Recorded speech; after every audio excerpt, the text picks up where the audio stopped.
کہ وہ اپنے ایک ویڈیو میں بتاتے کہ میں امام ابو حنیفہ رحمہ اللہ کے ساتھ بھی اختلاف رکھتا ہوں. کسی نے کہا کہ آپ امام ابو حنیفہ رحمہ اللہ کو نہیں مانتے؟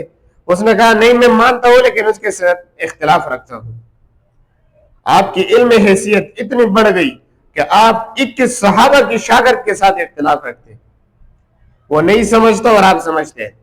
امام سفیان ثوری رحمہ اللہ فرماتے ہیں ابو حنیفہ وما ادراک ما ابو حنیفہ بحر عمیق لا تلج، وہ ایک ایسا سمندر ہے جس کی تہ معلوم نہیں، وہ ایک ایسا سمندر ہے جس کی کوئی حد معلوم نہیں، وہ علم کی انتہا ہے.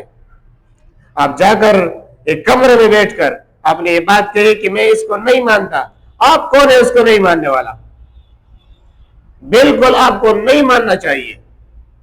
آپ امام ابو حنیفہ رحمہ اللہ کی علمیت کو سمجھ نہیں سکتے. آپ قرآن اور حدیث کی صحیح ترجمہ نہیں کر سکتے. آپ کو عربی نہیں آتا.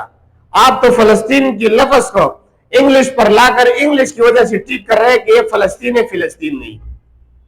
آپ کی علم حیثیت اس حد میں ہے اور آپ بولتے ہیں کہ میں امام ابو حنیفہ رحمہ اللہ کے ساتھ اختلاف رکھتا ہوں، اس نے فلاں فلاں مسئلے میں یہ غلطی کی ہوئی. آپ کون ہے کہ امام ابو حنیفہ رحمہ اللہ کو اپنی غلطی دکھاتے ہیں؟ امام ابو حنیفہ رحمہ اللہ کے وقت میں اتنے بڑے بڑے ائمہ موجود تھے.